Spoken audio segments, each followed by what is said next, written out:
Hi there. Welcome to Creation Station Monthly. This is our monthly show where we spend about 45 minutes to an hour talking to two people who are really passionate about a topic.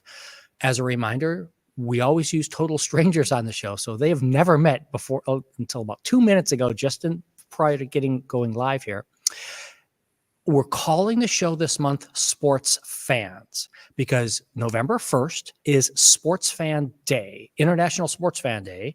I know you probably didn't even know that was on the calendar, anybody, but it's there.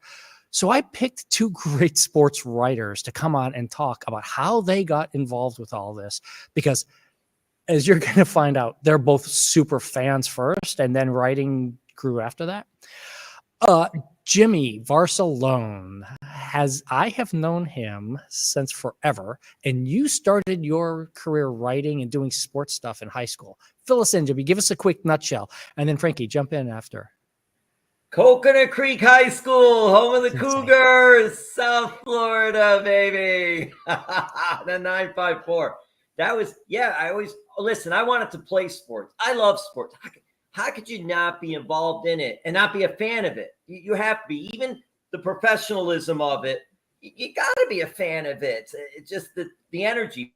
But anyway, quickie is I wanted to be a baseball player. I love the Dodgers. There were no Marlins down here way back when I was little. I love the Dodgers. Hey, they're in the World Series now. They can wrap it up. But I'm a Marlins fan now. But good to see some of the guys that were on the Marlins now with the teams playing in the World Series. I wanted to be a baseball player. And in high school, I tried out for the team, didn't make it. Coach said I wasn't strong enough, good defense and all. And so instead of trying to live that dream, I decided to go another direction, get into journalism in high school and become a sports writer, and basically worked for my local newspaper when I was in high school. So I was doing the journalism in high school as I'm well. I'm going to out you there, Jimmy. How old were you then? It was what like year? 16. Yeah, 16 years old. I believe I was a junior in high school at that time. I don't think I was maybe a sophomore. Yeah. You know what, Bobby? It was probably a sophomore year that I got into journalism and then worked for the local weekly freebie newspaper. This is back in the 1900s, by the way, folks. Yeah, the phone wasn't available to us. We had to just yell out the window, hey, what's going on? Hey, come on over. All right, hey. So, and that's how I got my start with the weekly newspaper. They were always looking for writers and young writers. And Gary Carreri, I credit Gary Carreri, who's still writing to this day. He was the sports editor there, and he's the one that gave me a shot. And my dad actually brought me over to the office that they had in Margate, Florida. And I got to meet Gary and talk to him and said I was interested. I mean, he took me when I was beyond green. I don't know what it is. They say when you're green, this was before I was even green at doing it. And he took the time, and over the years, and good friend of mine, and respect him so much. And it allowed me to also, hey, what Gary did for me, I want to give back to others. And that's what I did as I evolved in my journey. And Frankie, tell us, how did you get from, because if you'd remember, Frankie was featured on one of our season 1 episodes on writing because they are a very nice writer. How did you get in from being a sports fan into being writing like this? Or was it, or both? Tell me. Well, I mean, I'm a sports fan, from the time I was a kid. My dad he still runs a tennis academy. I'm from Cooper City High School, where I graduated. My parents are still down there. My dad runs a tennis academy. He played, baseball growing up, Little League, Big League World Series. And, so my dad watched baseball and other sports. And that was how I connected with my dad. And I think a lot of people have similar stories, but I got into it. I was also an athlete, but I was a competitive cheerleader as well. And it's something I talk about. It's something I talk about because I wrote a book about football. It's about women's football. It's called Hail Mary, The Rise and Fall of the National Women's Football League. Most people don't even know there was a professional women's football league in the 1970s. But I talk a lot about, I never played football, but football game day culture is such a part of American culture, and there's so many ways to access it. And for me, it was through cheerleading. I was on the sidelines. But, you know, sports writing and journalism was not my first career. I have a master's in mental health counseling. I was a social worker. And that was, you know, what I did until I had my first child. And kind of got pushed out of my job on maternity leave. And I have always loved to write. I used to blog when that was a thing, you know, just for fun, for free. That was how I learned to write for an audience. So I always tell people, like, just because there's lots of ways to start writing, you know, and blogging, I learned how to write on a schedule and write for an audience and all of that, and kind of find my voice. And when I was out of work, a friend of mine who was a writer was like, I think you're actually pretty good at this. You might be able to get paid for this. What do you think? And I was like, no way, there's no way. But I figured out how to pitch, and I started, and my writing career really did not start in sports. I was writing personal essays and things like that because I'm self-taught as a journalist, but eventually I transitioned into, you know, reporting and writing, and I was kind of doing everything, but not sports. And what happened for me was I was complaining to my then husband, now ex-husband, but I was complaining about, you know, I'm a huge sports fan and I want to talk about sports. And every time I look to read things that resonate with me and the way that I engage with sports, because for me, they don't exist in a vacuum. I'm a queer person, I'm a trans person at the time, like, you know, or being a woman, you know, a marginalized person watching sports, like, I don't leave that at the door when I turn on the TV. And so for me, a lot of the conversations that I wanted to be having, I couldn't find anywhere. And I was like, and you know, my ex was like, well, you should try to write it. And I was like, it's so funny because I'm someone who teaches writing, and I think I normally would have been like, a gap in the market, go pitch, fill the gap in the market. And instead I was like, oh, like, no, there's nowhere for my voice. I don't think, you know, anyone would commission me. And you know, he was like, well, are you saying you can't write about sports because you're not a man? And I was like, I would never say that. And then I kind of became really determined. And I kind of, like, I'm a full-time freelancer, so I, like, elbowed my way into an industry that I think sometimes still doesn't know quite what to do with me. But I have found a niche. I write about sports, but I write about sports at the intersection of sports and culture and gender and all of those things. And for me, I think I'm kind of known as a buzzkill too. I think sometimes I critique, but, like, we'll talk about this later. Like, Yeah. I critique because I love it, right? I love sports so much that I want them to be You better. write some of Yeah. your stuff it's hard, but that's the whole point of it, kind of, is like, wait, here, let's hold up the mirror and see exactly what's going on. Yeah. That whole niche thing there. 'Cause Jimmy, I've got a question for you. Wait a minute, Bobby. Wait a minute. Yeah. I want to say something here. Go back. Go. I know what's going on here. So you got the Coconut Creek CC high school grad, and you got the Cooper City CC high school grad. I see what you did there with setting this up, Bobby. I get and remember, total strangers, never met before Never met. here. It's a good thing. But so the niche thing, because I bring that up because you guys are both into what traditional old-fashioned sports markets would have thought of niche. Where, Jimmy, you've done a ton of wrestling stuff and you've done those things. And Frank, the women's football league, and some of your more recent Substack stuff about WNBA and the idea of MNBA, stuff like that. I want to hear this, Jimmy, from you, and you guys just go back and forth with it. You don't need my voice in this part.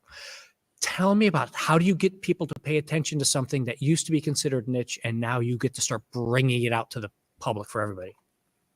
That is very important, because when I started covering pro wrestling, and I cover different things, but I really loved pro wrestling as a kid. Again, the fan, and I wanted to do something with it, but mainstream media at that time considered it It was at the Hollywood Sportatorium. Come on now. Hollywood Sportatorium, War Memorial, Miami Beach Convention Center, West Palm Beach Auditorium, Sunrise Musical Theater, all the places down here that had it, and smaller groups that ran. But the thing is, pro wrestling, the sports mainstream media did not accept it because it wasn't not the real fake word. What they do sometimes, they get hurt and things, and they know what they're doing. They're like stuntmen and stunt women. and they know how it's going to end, but they still get hurt. But so they don't like the fake term. But the sports media was all against it because they're saying like, hey, this is predetermined results, and you're treating it like it's not, and we're offended by this, so we're not going to cover it. The heck with that. Oh, that's pro wrestling. That's that fake stuff. And at the time, it was hard to try to write pro wrestling, especially with mainstream media at that point. And I was able to do it. Alex Marvez started a pro wrestling column with the Miami Herald many years ago when I was younger, and was able to at least have that. So I had that, but it was one of the rare mainstream media outlets that actually gave a voice to pro wrestling. And now, I mean, we see that go like 180. All the major mainstream sports outlets, Sports Illustrated, Sporting News, ESPN, go down the line, all the New York Times, all the majors, they're all jumping on because it's so big with the fan base is so large now. It grew so much, and that fan base is so strong in social media, and it's so strong there. And face it, everybody's digital, and they got to get the clicks. And that became a thing where, okay, we can't look at it like we're looking at it with closed eyes. We got to look at what our community and our public wants. So and that also, I have to say, generational. A lot of the younger people that are in sports media today loved pro wrestling than when they were younger. The Attitude Era, things like that when they were younger. So now they grew up and they knew at that time, most of them, that it was scripted entertainment. Where back when I was a kid, pro wrestling never said that. Pro wrestling wanted you to think this was someone against someone. They hated each other. Who's going to win?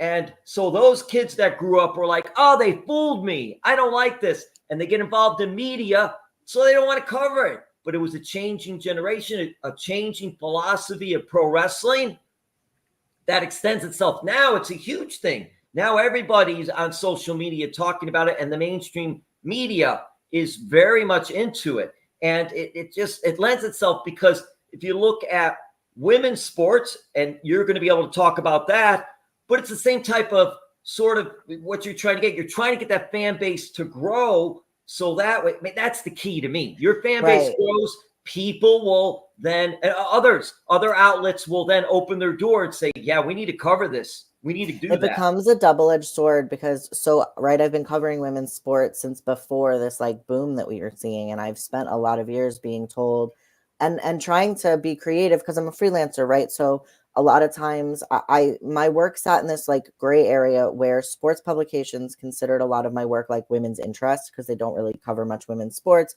Women's publications considered me a sports writer and were like, our audience doesn't care about sports. And so often I would be really creative with the angle of a story, right? And I'd get, a piece here, but then they'd be like, well, we covered this one sports thing, so pitch us again in 6 to 8 months because we can't publish anything too close because it's so niche, right? I get that a lot about trans sports stuff too, is like they don't like to run more than like 2 stories a year with like a trans person in them. And I'm like, all right, sure. So, but that's I think, but what happens is they'll be like, well, there's no audience for this. And the thing is, there's not going to be an audience for it if you're not providing the coverage, because people don't know. You have to build investment. Like, how does someone become a fan of something when there's no coverage of it? They can't watch it on TV. They can't read an analysis of it like at their favorite website. And so the coverage actually providing the coverage proves to people why they should care, and it brings the audience. It's something that you have to do over time. But instead they'll do like one piece and be like, oh, well, it didn't get clicks, so clearly our audience doesn't care about it. And I'm like, well, they haven't invested in it yet. I think what's been hard for me, honestly, as someone who's been in this like niche space, or like I've been covering the WNBA since 2017, I think. This year there's tons of coverage, but guess who's not getting called for it? Like those of us who have been in the trenches freelancing or writing for, like, toiling away on fan blogs, like a lot of the WNBA journalism came from sites like that. Now you have mainstream outlets sending reporters who are kind of parachuting in. They don't have the history. They don't have the context. They're making a lot of what I consider to be rookie mistakes, even though they're veteran sports journalists, right? But covering the WNBA is going to be different than covering the NBA. It just is. It's not the same. But you see that a lot of us kind of feel like we've spent 10 years building a table and now we don't have a seat at it. It's like you're still being shut out of that. The reason that is, I think, it's just because that group, whatever it is, that media outlet, whatever company it is, they want to control who's doing what. So they have people on staff that they're sending out to that. Mm-hmm. If they didn't use their staffers, then they would look to the freelance writers, because we use freelance writers still today. I'm glad to say that for some things. But for main things, see, now that you're right, it is a double-edged sword, because WNBA has grown and it's went through this year, was its best year, ratings, revenue, just across the board. And so now that you have that growth, like you were saying, now it's like, hey, we need to cover this more. We need to do more of this. Well, let's get Joe or Sue, make a role, cover it. Right. Instead of hiring like a specific beat writer who maybe has experience covering the league, it tends to get, somebody else kind of gets brought in to cover it. And you're seeing a lot of really, I'd say, struggles with some of the media coverage this year by people who don't know the league well enough, but are being tasked with covering it. And Frankie, also another factor with that too is the fact that media outlets, especially since gone to digital, they have had to cut back so much because the old newspaper, the actual something you could hold, this isn't a newspaper, so I don't want to get anyone out there. It's just a piece of paper that has notes on. And I love writing notes still. I don't care. I'm still old school, Bobby. I'm still going to write notes, and I'm going to use a paper and pen. So I have my notebook. There, see, good. Mine are digital notes that I write. It's e-ink, but still I write stuff. Yeah. Oh, that's fancy. It's e-ink. What's that? All right, anyhow. So what I'm going to say is that the newspapers and the media outlets have cut back so much of staffing that it's like, we're going to have to cut back. Oh, hey, for example, WNBA in New York, in Minnesota, wherever the teams are based. Hey, well, instead of having to unemploy somebody, we're going to take that person in sports and let them, that's going to be part of their full-time job, is covering WNBA. So someone like you who had maybe been even working for that company will sort of get pushed to the side as a freelancer. But to me, the best thing you could do is just do your own thing, do your own podcasts and do your own things and get out there and still contact them and say, hey, especially those companies that are not in markets that have a WNBA team, because they still may not be apt to send somebody out to games because it costs money to send a reporter to travel, that may be places where you are like, hey, these publications don't cover it, but it's on the rise. Let me try there rather than New York, Minnesota, LA, where they have teams. Yeah. And being an independent journalist, I have a newsletter now, like a lot of people. And because I've been covering the league as long as I have source, like I come with a Rolodex, so I can I get WNBA players will talk to me for pieces I'm writing for a newsletter, even if it's not, a national media outlet, because I've been in the trenches long enough. And I think that's something that you build, and you build trust and rapport with your sources that way too. And you hopefully build a strong enough audience that you can go to other places too and say, hey, if you can't have me doing coverage of games per se, because you have somebody else doing that, you're going to write, how about co-oping with me on what I do here and put it on your website? And it's going to get attract more readers that way. And also it's going to obviously grow me too, to get it at a new place. So you're doing your own thing still, but you're also co-oping with some of these other places and all like that. Like you said, I've got a voice. I've been doing this for X amount of years. I have credibility. I have contacts.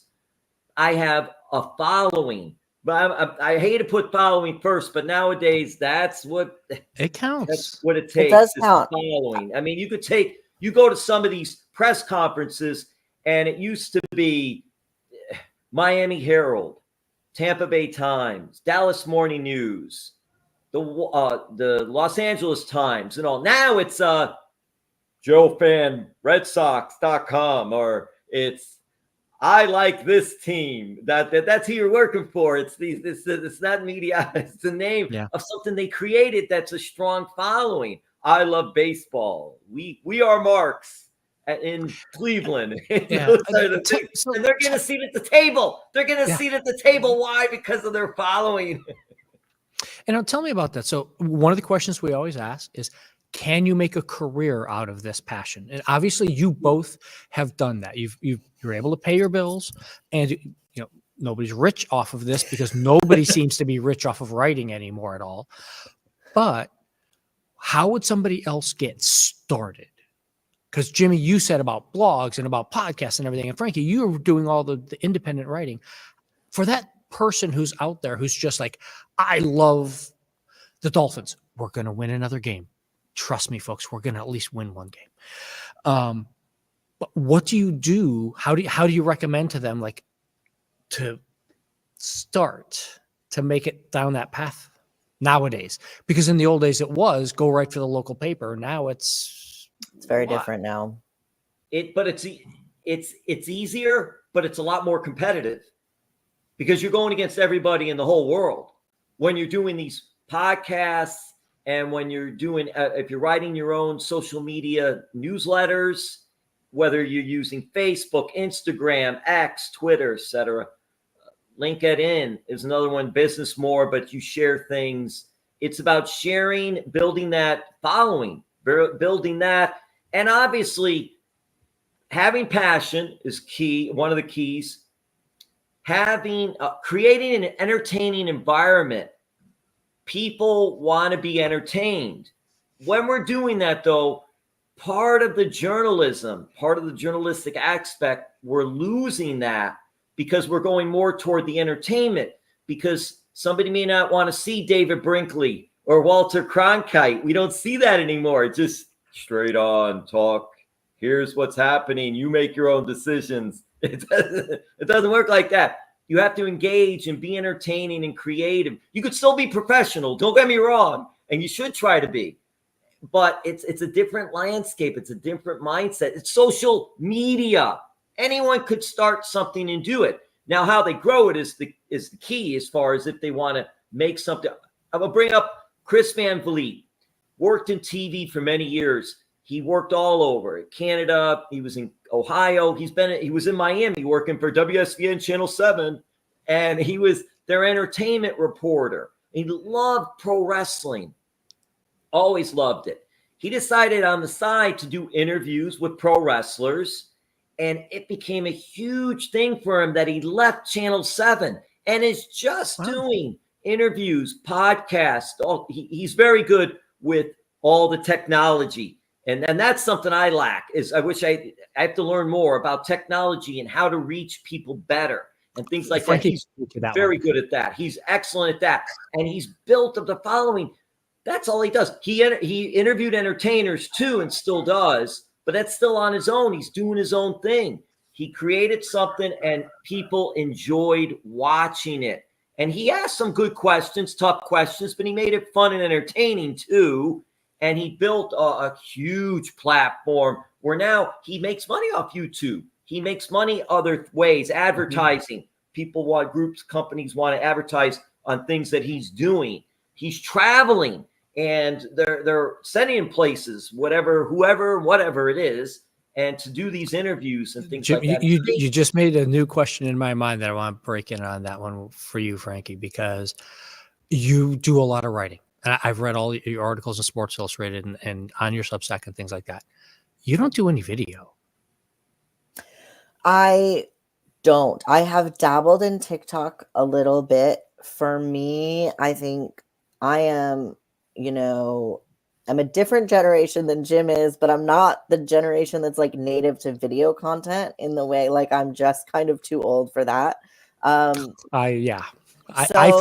feel that deeply. Don't worry. Right. So I think I have my brain doesn't think in that way. And so making those videos is, well, A, it's a little bit more of an effort for me. And B, when I was making them, I found that I didn't have as much of like a return on the time that I put into them. I think some people make those videos. And like I had started, what I tried to do was anytime I published an article somewhere, I would make like a TikTok to go along with it and be like, you know, at my latest Sports Illustrated article covers whatever, right? The return on that to me didn't feel worth the time that it took me to make those videos. And so it's not a medium that I have invested a ton in for like my journalistic work.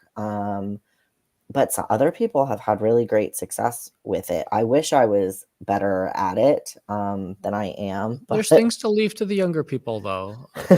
I don't do the TikTok. I'm horrible. I will not do those things. I know, but I know my lane. I'm going to stay back. I'm going to do my thing. But I think I think what is, you're making a point though, that I think when we talk about how do you break into this today, like I am an independent journalist, and I have been able to monetize a newsletter like a lot of people, you know, have.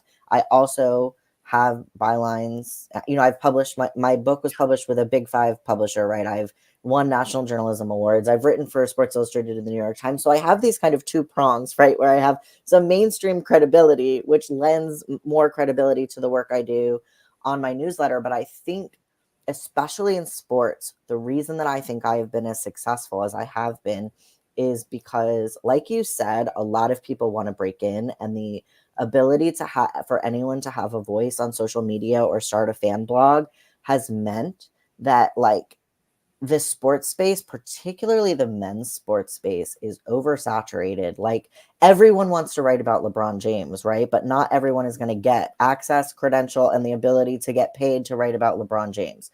So you can be really smart and be like, what do I care about? What am I passionate about? And where is what I have to bring unique? That's part of why I cover. I mean, I will say, I got into sports covering Major League Baseball. I got in covering men's sports. I transitioned to women's sports for a variety of reasons, mostly also like it felt more aligned with my politics and values. And I really wanted to root for the players as people in a real way. They felt like they were in community with me. They shared some of my identity. And because I am stubborn the way I am, I knew that women's sports deserved a platform, and I wanted to kind of prove that. And so I really, you know, have been intentional about the kind of stuff that I cover. But at the same time, I would be lying if I didn't say it's also not as saturated as men's sports are. And there was a lot more space in, you know, women's sports, or in the kind of sports and culture intersection in which I write, to find kind of a lane that wasn't taken. And like, I'd say, especially, you know, writing about trans athletes, trans inclusion, this has become a political lightning rod issue, right? That most sports rooms, I would argue, should have someone on staff who can handle that beat and is an expert on that beat. And they are all very behind for not having that. But I established myself on that beat, and I still am one of very few reporters. Like I think there's 3 of us that I can think of on the top of my head who cover that as part, like a main part of our beat. And that has meant that I, you know, have been able to find success there too. Do you think there's a niche along those lines, either of you, that you can see, like, if I was starting now, this is where I would go? Like when I taught a podcasting class for our teens last summer, one of them started an F1 podcast, which I know is not niche for a large chunk of the world. But for people here in South Florida, where we just didn't even have a race at that point because the Miami race didn't exist, it seemed like, okay, that's interesting to try and do that. Do you see anything out there, Jimmy and Frankie, that you think, hey, that might be something to go look at? I mean, is there some kind of new sports thing on the way, or is it, I don't know. I think, well, women's sports, I think is growing, and the opportunities are coming through. I think there's some interesting things happening in college sports with NIL or gambling. The legalization of gambling has created like a whole new avenue, I think. Yeah. Whether I agree with it or not is you know, besides the point. Right. It is a thing. That's beside the point. You see, like down here, FanDuel is part of the network now. that we watch the Miami Heat games on. It's not Bally Sports anymore. It's FanDuel Sport. DraftKings is everywhere. Yes, that's a huge market. But again, when things are already big, like they're at that level, now it's a little more challenging and harder because there's more people that are trying to do it. I think with the success the WA is having now, that it's growing like that, and women's sports, especially looking pro wrestling and MMA, women's sports, women pro wrestling, women MMA really has not gone to its full height. It got to a point now where it's really good. And it's because of like a Ronda Rousey. And it's because of some of the women's wrestlers like a Lita, Trish Stratus. It's like some of the wrestlers, even Sherry Martel, Medusa, Alundra Blaze, that have been able to do this and bring it to a level now where you're not looking at it as a side attraction. You're looking at it as like, hey, they're just as good as the men. Why are we calling it men, women? Just it's all wrestling. And they're good too. We want to see them the first match, the main event, in the middle, wherever. And we want to see a few matches, not just one attraction match. And why I bring this up is because women's sports is at that right now. I just think that by using that video that you don't want to use, sometimes it's doing things that we don't really want to do that really helps us grow, and it helps us in our careers. So even if you didn't want to do something by yourself, why not get some other writers who you know and team up and do a little 5-10 minute thing? It won't take long. I mean, to do something that small even, and it may go even longer because now you're going to have your cohorts involved. Then maybe it turns into 20 minutes, 25. But honestly, doing that once a week is not something that's going to, you think about how much time we have during the week. It's not something, you have to do it every week, if not every other week, but you can't do it monthly because just we live in a fast society and you have to keep creating that content. But maybe if you don't want to do it by yourself. You're telling me a monthly show isn't a good thing, Jim? Monthly shows are a good thing, Bobby. They're a good thing. But if you could do them more of a consistent weekly, I mean, people would look today. That's just me talking. Look today. Most of the most successful podcasts, they're doing it weekly, maybe even more than that. Yeah. So it's just, but listen, start small, just doing it, get some of it just to talk about issues, whether it's sports and politics, and combining those and all. You're always going to get some haters, but that's just the nature of anything. That's right? The nature. Trust me. But you're going to get some people who like it, and you're going to get some people who, hey, I never thought of that. Can I tell you something funny? So I have been getting hatred from the beginning of my sports writing career, right? Because like very early on, I went up against the Boston Sports Talk radio station, and that was actually the only time I've gotten like legitimate death threats. But the worst harassment I've ever gotten has been this season because I criticized coverage of Caitlin Clark in the WNBA. And I will tell you that I have been doing this for almost a decade, and I write about trans people. I write about people that like things that people really don't like and really like to yell at me about. And I have never gotten more harassment than this season when I wrote something mildly critical of Caitlin Clark. Yeah. It's wild. If you haven't read her stuff, Jim, it's in his stuff. I'm sorry. It is insane about just how some of those things were happening like that. You've got to, though, look at both sides as always. I don't care how far back you go. You have to look at both sides, and then you express yourself. You either write a news story and it's just both sides. You make opinions. You could go one side or the other. But even in doing that, I think that's where we lose it a little bit. Because even if you're on one side, I'm on one side, Bobby's on a side, whatever, that, okay, this is the side I'm on. I'm not on this side. Here's what they want or are talking about. Maybe you agree with them, maybe you don't. Here's what I'm talking about. Maybe you agree with them, maybe you don't. But I still think it's important to get, oh, that side's bad. Oh my God, look what they're doing. This is awful. Like that. It's like, yeah, you could say that and talk about it, but okay. But you know what? There's a lot of the population that agree with that side. I mean, I don't want to go into the whole presidential thing. Yeah, no. This election, I know, Bobby, that's another different day. But my point is, it's so close. It's so close. Why are we alienating each other? Why are we alienating? We have, let's come together and debate this openly in a good way. Yeah. but so, and it's the same thing in sports when we do things like that. And instead of me saying, "Oh, I hate you," death threat, all this and all, it's like, listen, I don't agree with you. I agree with this, but hey, you make your point and make it well and do your thing. Sure. It was crazy seeing some of those comments.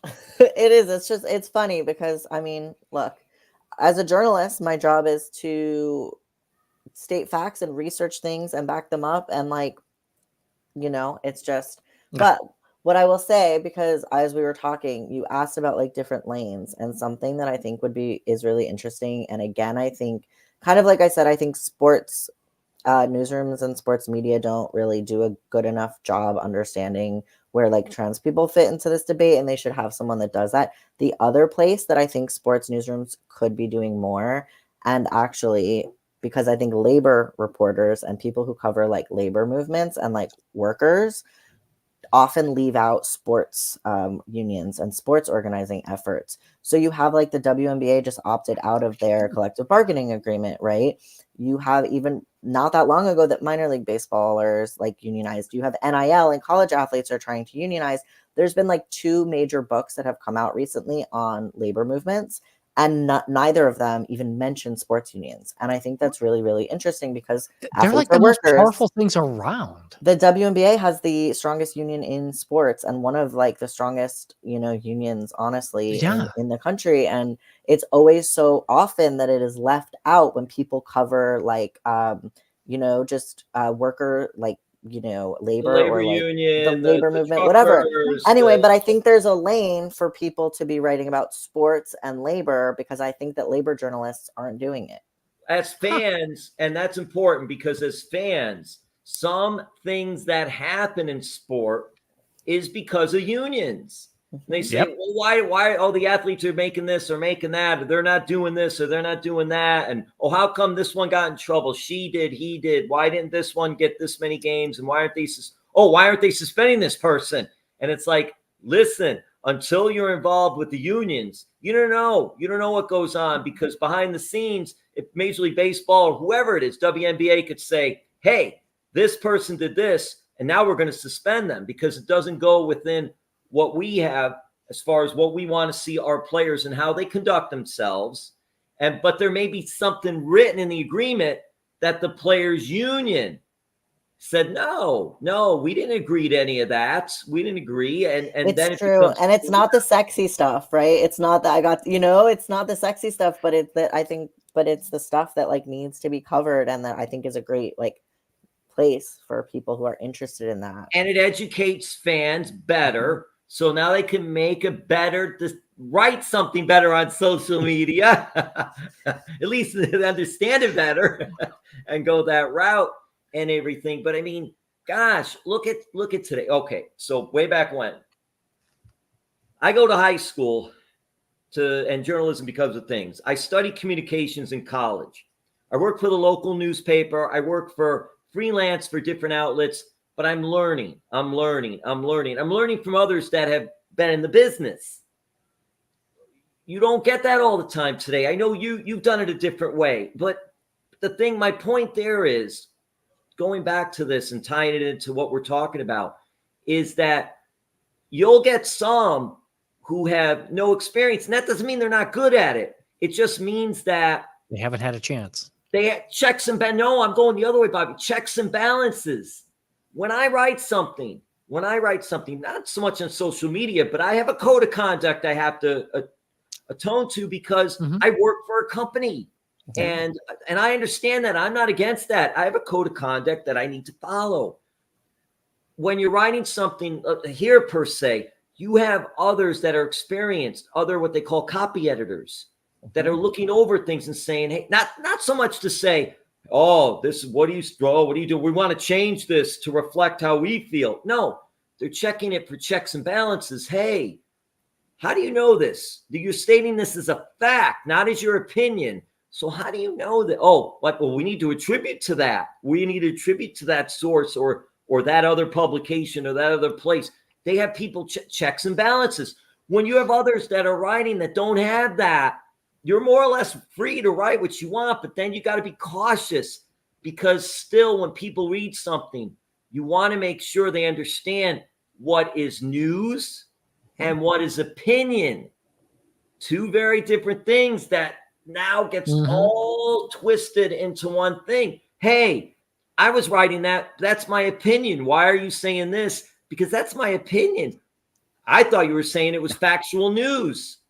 It's a tough go today, and I don't know how we could help that. Really, it's hard, especially as someone like I have my own newsletter, right? But I've been a journalist writing at mainstream outlets with an editorial team and a legal team behind me, and so I finally make enough for my newsletter that I've hired an editor that I used to work with at a different publication, and not for everything, but any story in which I am doing reporting or anything like that.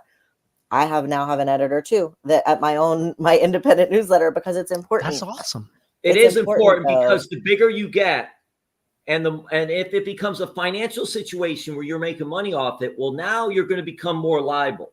Because let's face it, if it's somebody out there that says something that's so off the wall and it's not factual, and this could be in anything, but we're talking sports, but even in sports, if they make a comment or statement that they deem as factual, well, that still goes against being liable and all. But are you really going to take that up into court and spend that money for Joe Schmo or Sue Jones or whoever who's not making any money or anything like that? What are you suing for? By the time, even if it did go to court, it would be like 5 years later. And that's because, so it's like you're free to do this, but yet, come on.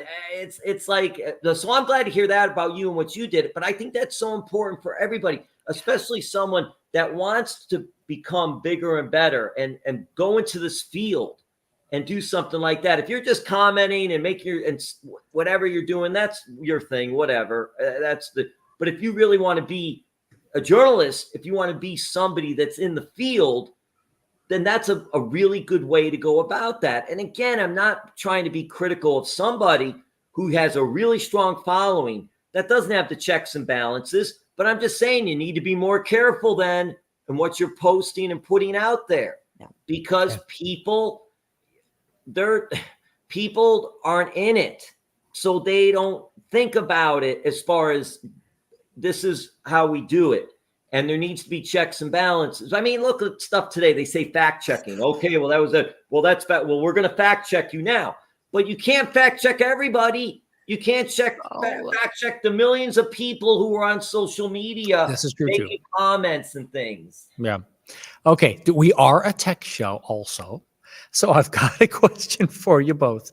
What is the piece of technology out there right now in sports that interests you the most? I mean, things that I think of are like robot umpires in Major League Baseball coming with the strike zone, or basketball seems to be the very big thing for virtual reality experiences of being on the court side and doing those sorts of things. What are the technology things that you see coming that's going to make that young kid out there right now be like, oh, well, you guys used to do what? Robot umpires are interesting for two reasons. One, look, labor again, right? Are you eliminating a job? But two, a lot of people do not know, and this came up in the WNBA season, particularly the postseason, because there was a lot of very questionable calls by the officials and a lot of last-minute calls that really changed the outcome of a couple different games. And so it kind of prompted a question about the officiating and whether the officiating was at a level that it needed to be now that the league was bigger. But what a lot of people don't know is that officiating is kind of a dying industry. Even people in the field, they have trouble recruiting. The reason that they've actually diversified so much recently is because they've had to start recruiting from non-traditional markets, so women and like minorities, because they were having trouble getting people. It's not as robust of a field as it used to be. And so I don't know. I think robot umpires are really interesting because on the one hand, are you eliminating a job? And on the other hand, is that job kind of already eliminating itself a little bit, and like how that's going to play out? That's interesting too, because I love that they show you on TV now the pitches.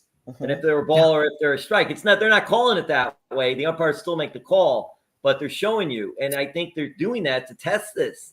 and all. I still think you're always going to need some type of human element though involved in it, even if it's to look at Just so they can make the something that you mistake to make they everybody use mad and replay write a all the story. time now to make the right call. So, I mean, if you're going to do that, as technology grows, this will grow. Listen, I'm a fan of the umpires and the officials. And I'll say this, because when we can sit there on our TVs or on our phones and have them slow it down so much, and you could see the foul and the bad call, they're not seeing it that way. They're seeing it like this in live action. So it does show how good they are, that they can pick up on it those is that there are not as many things. bad calls as we see. I'm surprised there are not as many. But to be an official is one of the hardest jobs around. And I think they take too much abuse than they should. But yes, they need to be held accountable when they make bad calls. But that's why I like that we're using replay on some of these things where the coaches can challenge on certain situations and say, hey, let's look at that because I think you got it wrong. And we're able to do that. I don't mind taking time to do that. I'd rather see them get it right. But I'm just saying, the humans are not robots. So why are we holding them to a standard of being robots when they're not? I don't want robots. I want humans doing it. But I do like the fact-checking element in it that we can have in sports to correct things. I'd be interested. One of the coolest stories I ever did, so there's only 2 accredited umpire academies. They're both in Florida, actually. And I went to one of them for a story that I did many years ago now. And it was so cool, actually, from just like even like a sports fan, a baseball fan perspective, to see how they learn. And I did not know how much of umpiring involves sound. And how much they listen for the ball hitting the glove and like things like that, how much that actually helps their perception and helps them get calls right. It's not just their eyes, it's their ears are a major part of being an umpire. Anyway, that was one of the coolest. Yeah, it was so interesting. I ended up getting a whole second story out of it when I went, because I learned there's a woman who every year she calls both umpire academies to find out if they have any women. They don't make umpire equipment for women's bodies. And she would drive to each of the umpire academies if they had a woman student and bring a heat gun. And she would mold their shin guards and their like chest plates to fit their body, because obviously they have different bone structure. And the gaps are dangerous. The balls could get in some of the gaps. Anyway, that is how I learned that they don't make umpire equipment for women. And I ended up writing a whole story for The Atlantic about it, all because I met this woman who showed up to an umpire academy with a heat gun for a different story that I was. That's great awesome. In this world, how things like that work. Not oftentimes, sometimes, where you're going out to do one thing or cover something and a whole new story develops or something more that you can write about. I've seen that. It's always good not to be pigeonholed. When you're going to work on something, keep your ears open, eyes open, look around, see what else out there. Listen to what the person you're interviewing is saying. Just don't have your questions ready and go from one question to one question to one question. Listen, because you may get a whole nother topic or a whole nother story by listening to their answers and hearing, oh, wow, I didn't realize that. Well, wait a minute. And then it may lead to other questions, follow-up questions, different area that you were going to, and you might get another story out of it or something later on down the road. I think it's important. Going back to the technology aspect of sport, I think a lot more is going to be done with when you watch a game streaming on TV, on the cell phone, etc. More interaction. They're doing it now, but more interaction where they're showing what fans are writing there at that time about a play, about a call, about something else, good or bad. But they're going to be doing that. But they'll have someone monitoring it, of course. So you be professional. I do like the alternative announcer tracks, so that you can flip back and forth between and hear different points of view from different people. Yeah, it's interesting because, like with the Manning cast and others have done this. You can watch Monday Night. It's amazing because you can watch Monday Night Football on the TV network at one network. Usually, it's watch one network. That's who's going to get the ratings, and that's it. But now they're like, wait a minute, our other network, we could do something else. And maybe we'll get more people or newer eyes to watch that. So I thought I flip back and forth Oh, between just Yeah. put the like, game on mute.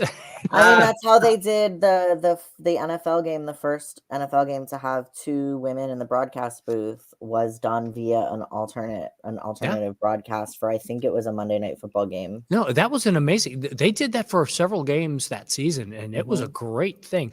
It's and it's listening just to like, the and people. Bobby, it's just like Yeah. fans talking. It's not like, here's the play and here's what they're doing, and then the color commentator will react to it and say something. It's just like you're sitting there at home like we are watching the game, and Yeah. they're sitting at home and they're like, oh wow, I wonder why I did that. Oh, hey, And you Yeah. did that. Did you ever professionals, do yeah. that in your career back then? Did a play like that ever happen? I mean, it's things like that. It'll just be like more of a conversation while watching the game, like you're at home watching with your buddies or whoever.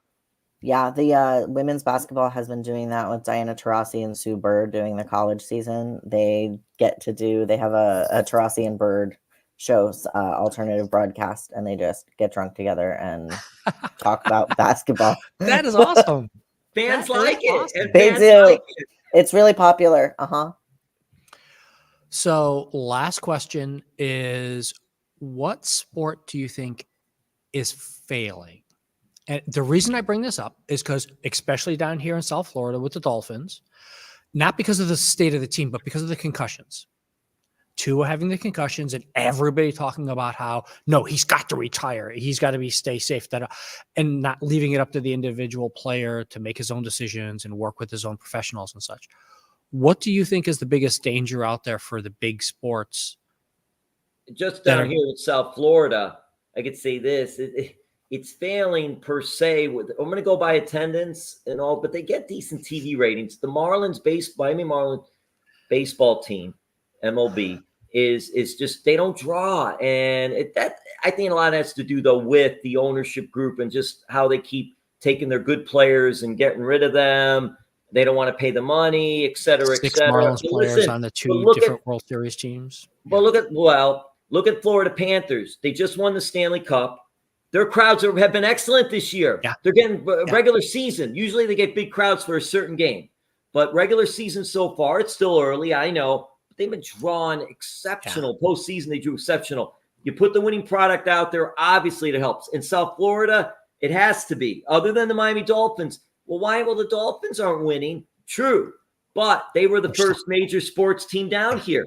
And they have that longevity with them. And still fans want to go see football, pro football. So they'll go. Hey, I think I'm contractually obligated to say, Jimmy, I'm contractually obligated to say, Jimmy, we have a Panthers library card. Frankie, tell me about it. What do you think is that thing that's coming and failing? But wait, Bobby, real quick, Frankie. Tell me, we had a WNBA team here, the Soul. I know I'm working years ago. I'm working on a retrospective about it actually right now because the Unrivaled 3x3 League is coming to Miami. That's the off-season league that they're doing, the 3-on-3 league. Anyway, because it's coming to Miami, I have a Miami Soul shirt actually. Yeah, Frankie, you grew up down here, so you know that part of it. But the thing is, even with the growth of the WNBA, I don't know if the Soul still would be, if they were still around, if they would be drawing, because it's not men and women. It's just the market. It's just the market. They want a winner, obviously, but they also want a big game feel. But so I can only talk about our market down here and how that reacts. But I think the Marlins are the ones but baseball has a revenue sharing stream to help the teams that aren't drawing well. So as long as Major League Baseball wants a Miami team, they're still going to have it. I would say in terms of the sport that's failing, I'm actually going to call out the National Women's Soccer League because they have the potential and the growth and the women's sports behind them. I don't think the audience and the market is what's failing, but I think leadership is failing because they just continue to have massive abuse scandals breaking and they cannot root them out. And you just right now have another team just is being sued for workplace harassment again. And it seems like every single year there's a massive either sexual harassment, sexual abuse, or workplace harassment suit against or expose against the NWSL. And I think, it's a really good example of how just hiring women doesn't, to putting women in charge doesn't necessarily root out a lot of the like systemic issues. Like this is clearly a systemic problem, but I think you have a little bit of a difference in men's and women's sports leagues in terms of audience. And a lot of the women's sports audience really cares about the values that they think their teams purport. They care about women's empowerment. They care about, women's issues. They care about a lot of these things. And so these scandals that keep happening actually matter to the people that support the league. And people will pull their money and support, if it happens too much. And so I think it's like a massive failure to read the room. I think it's a place where like, capitalism and like money and like profits mean that maybe ownership is not doing what they should around handling some of these issues. And I think it's continuing to hurt the league. And with that, I'll say this about soccer too. When you compare the U.S. men's soccer, U.S. women's soccer, to me, tons of more fans for U.S. women's soccer and what they've been able to do and the success that they've had over the years and how they've not parlayed that into, look, we have MLS. We have MLS. And it's not the biggest sport, but it has grown. And now we have a team in South Florida now because of Messi. They've grown. So that's the deal there, I believe, opinion. But there's facts behind it as well. But the thing I'm saying is, like with women's soccer, it's why hasn't that grown and achieved? Because the U.S. women's national soccer team is much better than the U.S. men's national soccer team. And there are other great women's soccer players from around the world. So that's interesting like that. And it's something that's, it's just I sometimes I can't explain things and what happens and all. And I'm curious though too with this. Here's what I'm curious about. Ask. We don't have as many transgender athletes, and this is something you cover. I don't cover it. I don't know much about it. I'm ignorant into only what I know and hear. Sure. Do you think it would, not now because I don't think there's enough, but you would know better. Do you think it would help 5 years, 10 years down the road if we had more transgender athletes and then had men's division, women's division, transgender division? I don't, because I think you're never actually going to have enough. I think it won't be, there's no meaningful competition there. I think it others trans people in a way that doesn't like feel great. And I think like you see this already kind of starting to happen. There's some like marathons have done, like they'll do men's, women's, and non-binary divisions. And so they're kind of trying to make this work. And again, there's usually there's no real meaningful competition in some of those alternative divisions. I think what's going to have to happen is I think women's leagues are going to have to figure out how to. We're running out of time, but here's the thing I will say is the men's leagues. I'm willing to go over. I want to hear this. Tell us. So the men's professional leagues, if you notice, none of them have men's in the name of their league. They're not actually men's leagues. And none of them have any gender requirement. And in fact, there's several leagues. The NBA has drafted a woman. The NHL has drafted a woman, right? So in theory, kind of someone of any gender could be drafted into any of the men's leagues if they were good enough. So the reason then that means, so why does the women's league exist, right? If in theory women could play in these other leagues to begin with. And the reason the women's leagues exist is because they're not getting the same opportunities and they're marginalized by gender. And so I think there's probably a way that these leagues are going to have to look at themselves as leagues for athletes who are marginalized by gender. And then, the men's leagues. And I would say, like you've seen, there's already been trans players there's one in the National Women's Soccer League right now. There's been several in the WNBA that have, played. And so that kind of is already happening. But in terms of like the professional leagues, that's kind of the direction that I see it heading. And Frankie, do you think that, because a lot of people don't know, the Olympics didn't used to have a men's and a women's thing. They just had competitions.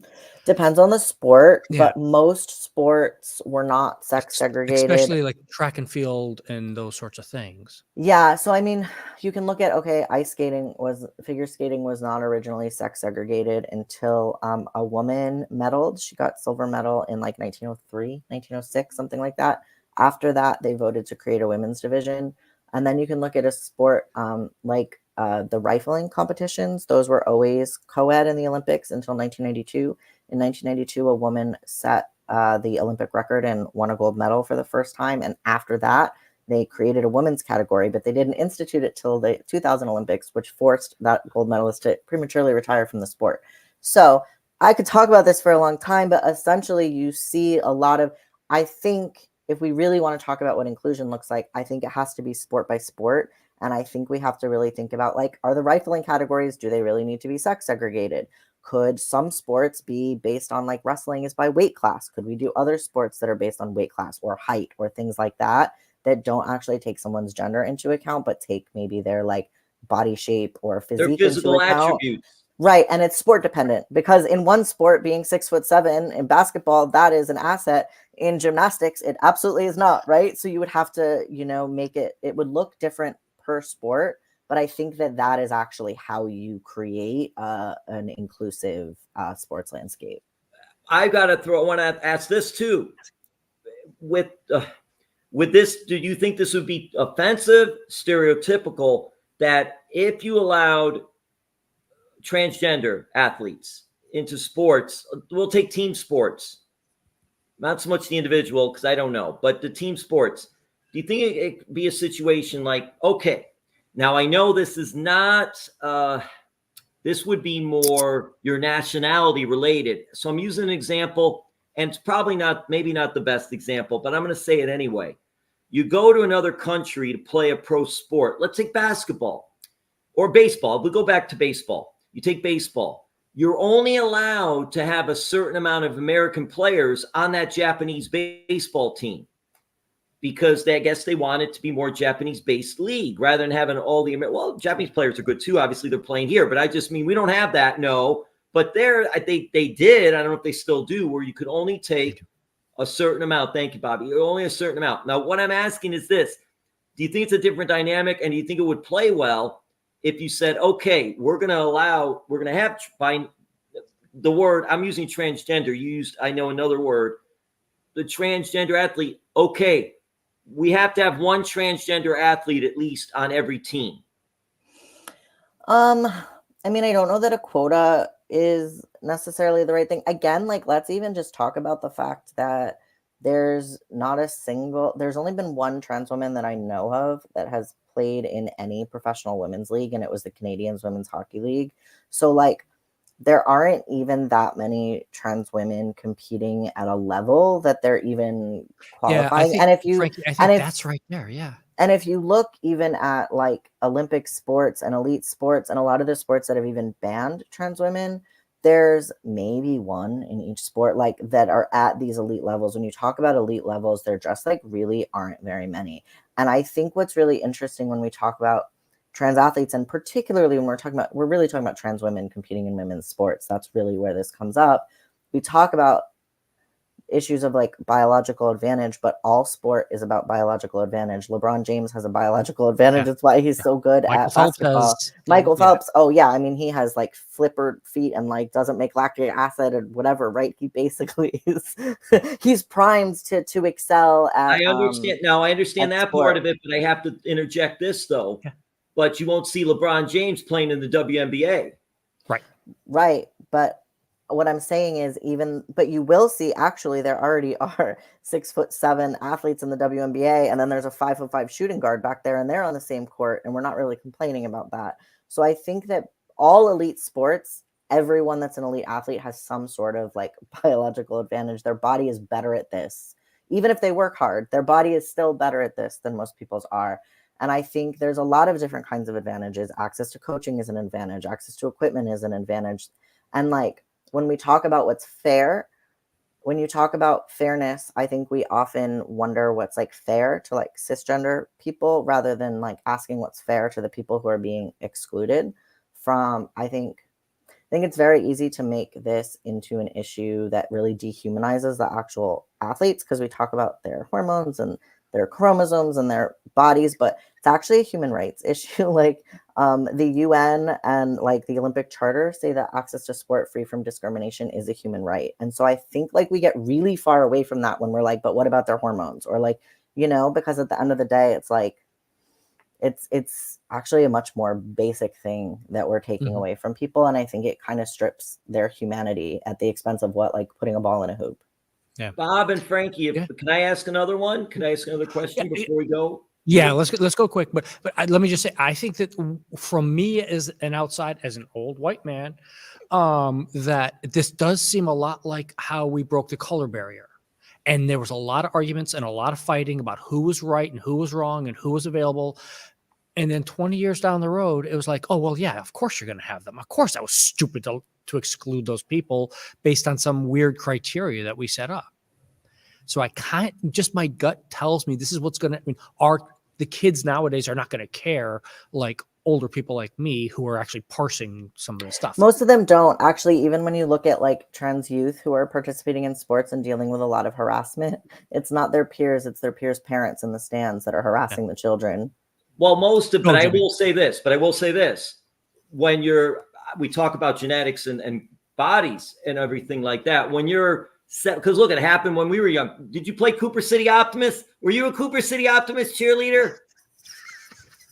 No, I wasn't. But I know about it. I know about it. Just because you were cheerleading, I figured. I didn't know if you were a Cooper City Optimist cheerleader. I just thought he's taking notes. He's doing his own interviews here. No, that's fair. I was a gymnast and went to cheerleading when I was old. I had aged out of Optimist. Were you American Twisters? I know about American Twisters. Okay, all right. Let me go back to the last thing I want to say, or get the. All right. So, do you think that, like we were saying, like you were saying, and it's true, women can be drafted? The women's basketball player could be drafted by the NBA. That can happen. And who was the Minot Renault from the NHL? The one, she played pro basketball. Anne? She played pro basketball, but it wasn't NBA. It was like the World Basketball League. But Anne, I wish I could remember her last name. But she played in the men's pro league. It just wasn't as big as the NBA. And she did that. What I'm thinking is the transgender athlete, open to women or men's sports. Why? Do you know what I mean? Think like, it would depend on the athlete. Yeah, because you know how like the transgender, am I saying it right? The transgender woman is competing against woman. Could the transgender woman compete against men? I guess if she wanted to, but I will say that all the studies show that once they start the testosterone blocking medication and then they take the estrogen and the feminizing hormones, they actually lose all of the biological advantages that show up for cisgender male athletes. So the idea even that they have any advantage in certain things, not only does that the studies and the science doesn't back that up, but there's actually a bunch of ways that they have disadvantages because it makes their bones more brittle and things like they have larger lungs, but they don't have the capacity to fill them anymore. So these kinds of advantages that you see in sprinting, actually they are eliminated by hormonal gender transition. So I think that is, which a lot of people don't know. Yeah. The dynamic is different, and we are hard with change with anything. We are the people that it's hard with change. But when we're little, that's what I was going to say too. When we're little, younger, there are co-ed leagues more when the kids are little, obviously compared to when they get older. Then they start separating them and all because the genetics, the biological aspect of it. So anyway, thank you for the information and knowledge on that. No, that's a great thing. And this is why we do this show, because it's kind of apparent both of our people are really passionate about this topic. It's a big topic nowadays, Bob. Oh, like you mentioned back then. Sports overall, it's happening. We have to talk about it. We may not agree. You and me. How many sports networks are there now? We got to talk about it. 15, 20 sports networks out there. I mean, sports is a huge topic and it covers all these various things. And thank you both so much for doing this and being here and sharing your passions about this and doing this, talking about all this stuff. If you have any questions for our guests that didn't make it onto the show, or you want to know more, their stuff is in the chat. Their contact is in the chat, or reach out to me, creationstation@broward.org. And we'll see everybody next month. Happy Sports Fan Day, everybody. Happy Sports Fan Day.